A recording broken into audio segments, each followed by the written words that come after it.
Grand Duchess Olga Nikolaevna of Russia, November 15, 1895 – July 17, 1918, was the eldest daughter of the last Tsar of the Russian Empire, Emperor Nicholas II, and of Empress Alexandra of Russia. During her lifetime, Olga's future marriage was the subject of great speculation within Russia. Matches were rumored with Grand Duke Dmitri Pavlovich of Russia, Crown Prince Carol of Romania, Edward, Prince of Wales, eldest son of Britain's George V, and with Crown Prince Alexander of Serbia. Olga herself wanted to marry a Russian and remain in her home country. During World War I, Olga nursed wounded soldiers in a military hospital until her own nerves gave out and thereafter oversaw administrative duties at the hospital. Olga's murder following the Russian Revolution of 1917 resulted in her canonization as a passion-bearer by the Russian Orthodox Church. In later years, when dozens of people made claims to be surviving members of the imperial family, a woman named Marga Bud claimed to be Grand Duchess Olga, but her claim was not taken seriously. Olga was assassinated along with her family at Yekaterinburg. Her remains were identified through DNA testing and were buried during a funeral ceremony in 1998 at Peter and Paul Cathedral in St. Petersburg, along with those of her parents and two of her sisters.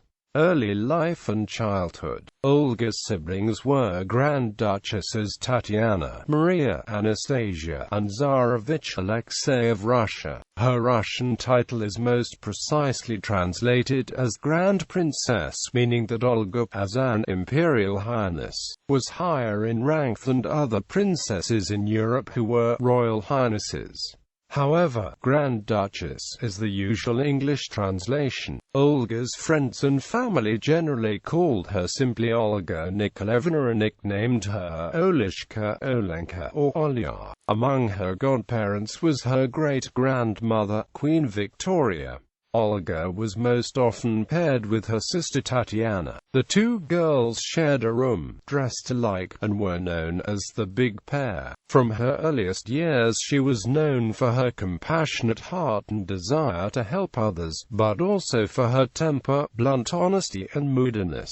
As a small child, she once lost patience while posing for a portrait painter and told the man, "You are a very ugly man and I don't like you one bit." The Tsar's children were raised as simply as possible, sleeping on hard camp cots unless they were ill, taking cold baths every morning. Servants called Olga and her siblings by the first names and patronyms rather than by their imperial titles. However, Olga's governess and tutors also noted some of the autocratic impulses of the daughter of the Tsar of all the Russias, one of the wealthiest men in the world. On a visit to a museum where state carriages were on display, Olga once ordered one of the servants to prepare the largest and most beautiful carriage for her daily drive. Her wishes were not honored, much to the relief of her governess, Margareta Eager. She also felt the rights of eldest children should be protected. When she was told the biblical story of Joseph and his coat of many colors, she sympathized with the eldest brothers rather than Joseph. She also sympathized with Goliath rather than David in the biblical story of David and Goliath. When her French tutor, Pierre Gilliard, was teaching her the formation of French verbs and the use of auxiliaries, 10-year-old Olga responded, "I see, monsieur. The auxiliaries are the servants of the verbs. It's only pour avoir which has to shift for itself." Olga loved to read and, unlike her four siblings, enjoyed schoolwork. The eldest, Olga Nikolaevna, possessed a remarkably quick brain, recalled her Swiss tutor, Pierre Gilliard. She had good reasoning powers as well as initiative, a very independent manner, and a gift for swift and entertaining repartee. Quote, "She enjoyed reading about politics and read newspapers.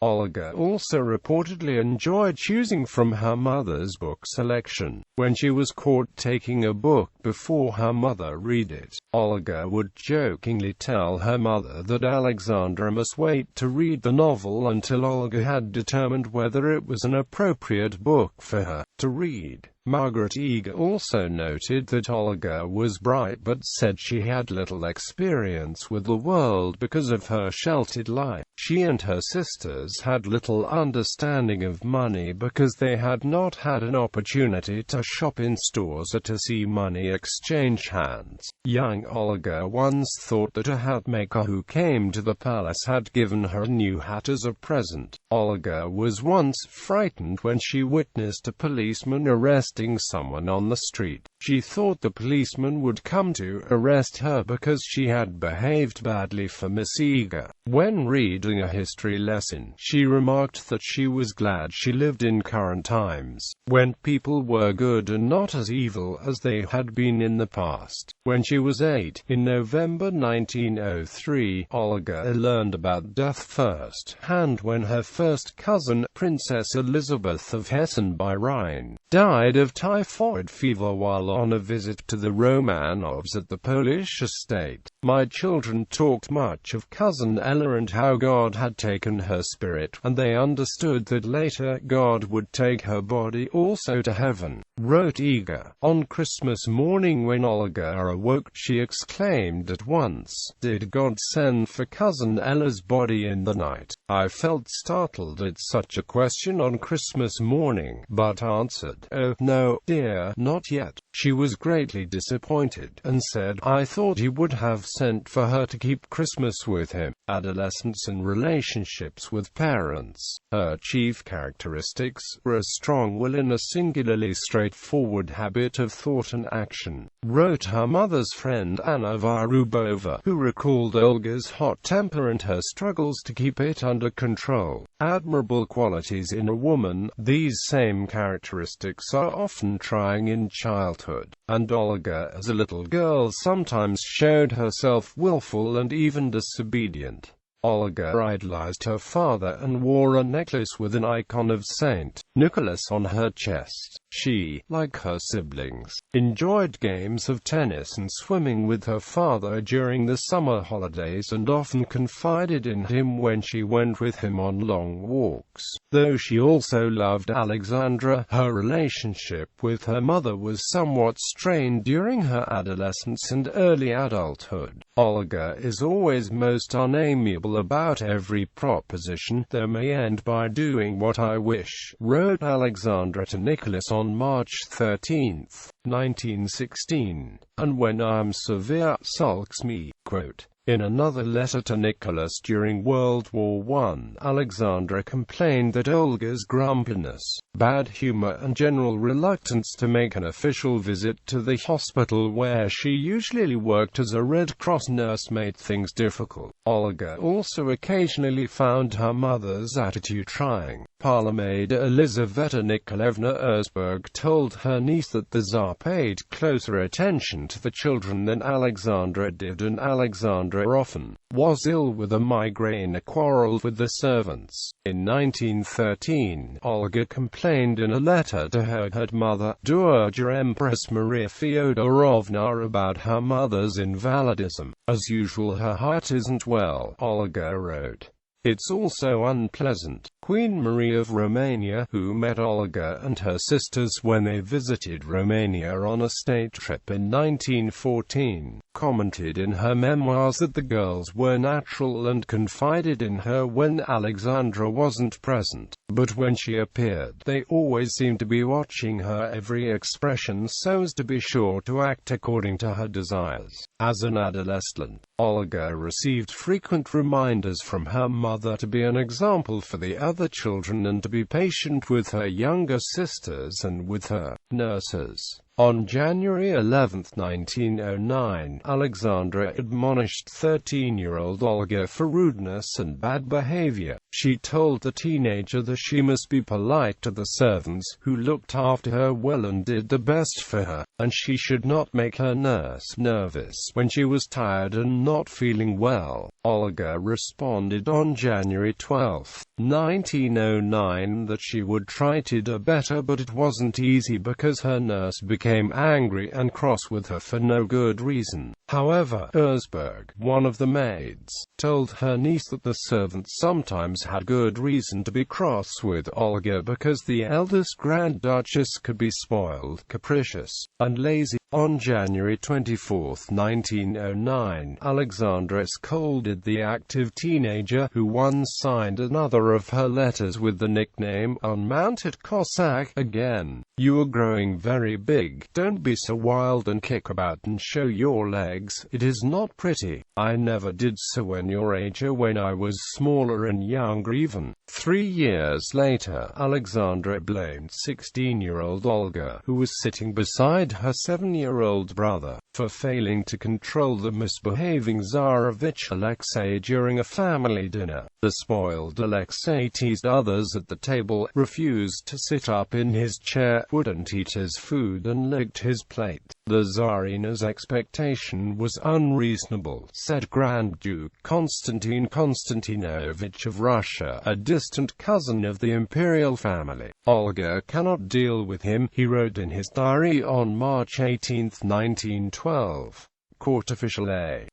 Mosolov read that Olga was already 17, but still, she had the ways of a flapper, referring to her rough manners and liking for exuberant play. Relationship with Grigory Rasputin. Despite his occasional misbehavior, Olga, like all her family, doted on the long-awaited heir Tsarevich Alexei, or baby. The little boy suffered frequent attacks of hemophilia and nearly died several times. Like the mother, Olga and her 3 sisters were also potentially carriers of the hemophilia J. Olga's younger sister Maria reportedly hemorrhaged in December 1914 during an operation to remove her tonsils. According to her paternal aunt Grand Duchess Olga Alexandrovna of Russia, who was interviewed later in her life, the doctor performing the operation was so unnerved that he had to be ordered to continue by Tsarina Alexandra. Olga Alexandrovna said she believed all 4 of her nieces bled more than was normal and believed they were carriers of the hemophilia gene like the mother, who inherited the trait from her maternal grandmother Queen Victoria. Symptomatic carriers of the gene, while not hemophiliacs themselves,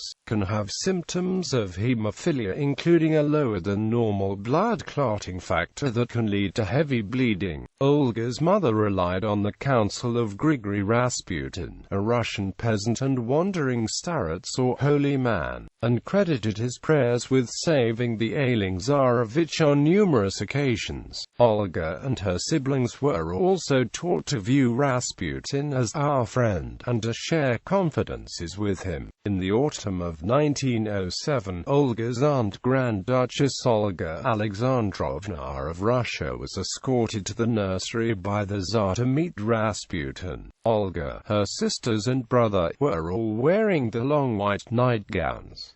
All the children seemed to like him, Olga Alexandrovna recalled. They were completely at ease with him. However, one of the girls' governesses, Sofia Ivanovna Tyacheva, was horrified in 1910 that Rasputin was permitted access to the nursery when the 4 girls were in the nightgowns and wanted him barred. Although Rasputin's contacts with the children were completely innocent, Nicholas asked Rasputin to avoid going to the nurseries in the future to avoid further scandal. Alexandra eventually had the governess fired. Tyacheva took her story to other members of the family. Nicholas' sister Grand Duchess Senior Alexandrovna of Russia was horrified by Tyacheva's story. She wrote on March 15, 1910 that she couldn't understand the attitude of Alex and the children to that sinister Grigory. He's always there, goes into the nursery, visits Olga and Tatiana while they're getting ready for bed, sits there talking to them and caressing them. They're careful to hide him from Sofia Ivanovna, and the children don't dare talk to her about him. It's all quite unbelievable and beyond understanding. Maria Ivanovna Vishnyakova, another nurse for the royal children, was at first a devotee of Rasputin, but later was disillusioned by him. She claimed that she was raped by Rasputin in the spring of 1910.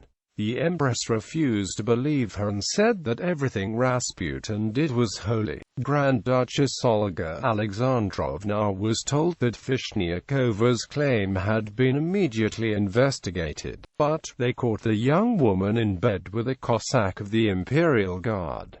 Vishnyakova was dismissed from her post in 1913. It was whispered in society that Rasputin had seduced not only the Tsarina but also the 4 Grand Duchesses. Rasputin had released ardent, though by all accounts, completely innocent in nature, letters written by the Tsarina and the 4 her duchesses to him. They circulated throughout society, fueling rumors. Pornographic cartoons circulated depicting Rasputin having relations with the Empress, with her 4 daughters and Anna Varubova nude in the background. Nicholas ordered Rasputin to leave St. Petersburg for a time, much to Alexandra's displeasure, and Rasputin went on a pilgrimage to Palestine. Despite the rumors, the imperial family's association with Rasputin continued until Rasputin was murdered on December 17, 1916. Our friend is so contented with our girlies, says they have gone through heavy courses for their age and the souls have much developed. Alexandra wrote to Nicholas on December 6, 1916, a few weeks before Rasputin was killed. However, as she grew older, Olga was less inclined to see Rasputin as her friend and was more aware of how his friendship with her parents affected the stability of her country. Olga wrote in her diary the day after the murder that she suspected Grand Duke Dmitri Pavlovich of Russia, her first cousin once removed and the man she had at one time been expected to marry, was the murderer of Father Grigory. Dmitri and Felix Yusupov, the husband of her first cousin Princess Irina of Russia, were among the murderers. In his memoirs, A. Mordvinov reported that the 4 Grand Duchesses appeared cold and visibly terribly upset by Rasputin's death and sat huddled up closely together on a sofa in one of the bedrooms on the night they received the news. Mordvinov reported that the young women were in a gloomy mood and seemed to sense the political upheaval that was about to be unleashed. Rasputin was buried with an icon signed on the reverse side by Olga, her sisters and mother. However, Olga was the only member of the family who did not attend Rasputin's funeral. According to the diary of her first cousin once removed Grand Duke Andrei Vladimirovich of Russia. According to the memoirs of Valentina Ivanovna Chebotareva, a woman who nursed with Olga during World War I, Olga said in February 1917, about a month after the murder, that while it might have been necessary for Rasputin to be killed, it should never have been done so terribly. Quote, she was ashamed that the murderers were her relatives. After Olga and her sisters had been killed, the Bolsheviks found that each was wearing an amulet bearing Rasputin's image on a prayer around their necks. Inspired by her religious upbringing, Olga took control of a portion of her sizable fortune when she was 20 and began to respond independently to requests for charity. One day when she was out for a drive, she saw a young child using crutches. She asked about the child and learned that the youngster's parents were too poor to afford treatment. Olga set aside an allowance to cover the child's medical bills. A court official, Alexander Mosolov, recalled that Olga's character was even good, with an almost angelic kindness by the time she was a young woman.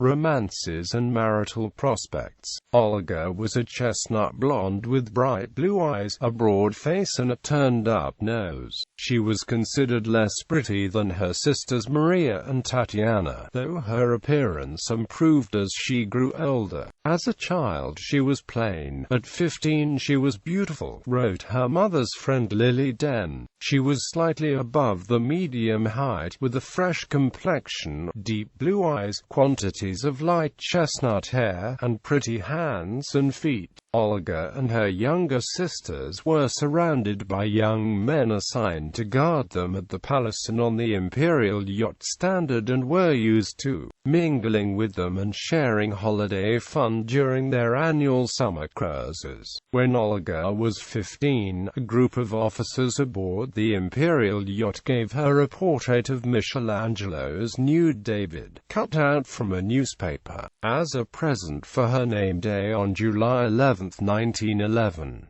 Olga laughed at it long and hard. Her indignant 14-year-old sister Tatiana wrote to her aunt Grand Duchess Olga Alexandrovna of Russia, and not one of the officers wishes to confess that he has done it.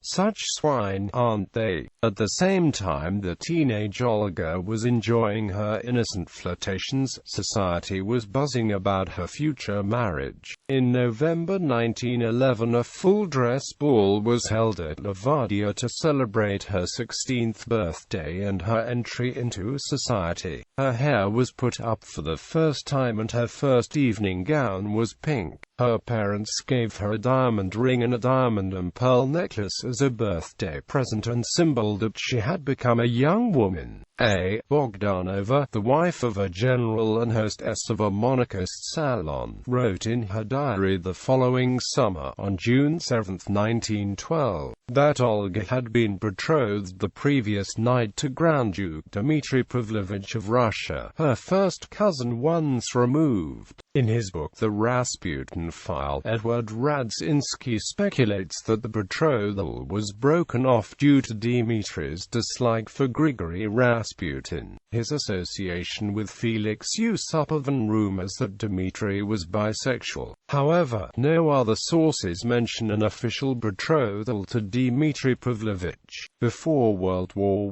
I, there was also some discussion of a marriage between Olga and Prince Carol of Romania, but Olga did not like Carol. During a visit to Romania in the spring of 1914, she struggled to make small talk with the Romanian Crown Prince. Carol's mother, Queen Maria of Romania, was unimpressed with Olga as well, finding her manners too brusque and her broad, high-cheekboned face not pretty. The plans were, in any event, put on hold upon the outbreak of war in 1914.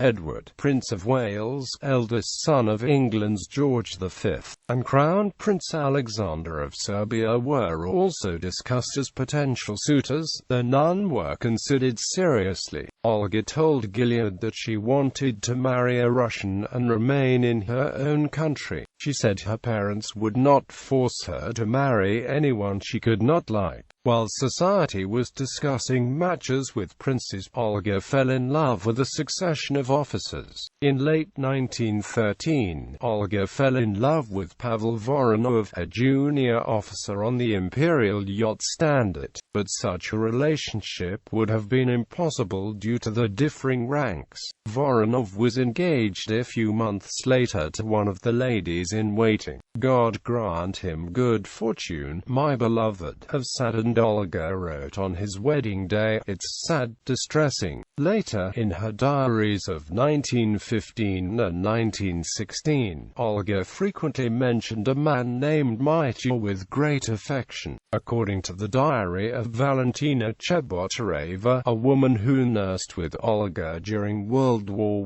I, Olga's golden Mitya was Dmitri Chakbagov, a wounded soldier she cared for when she was a Red Cross nurse.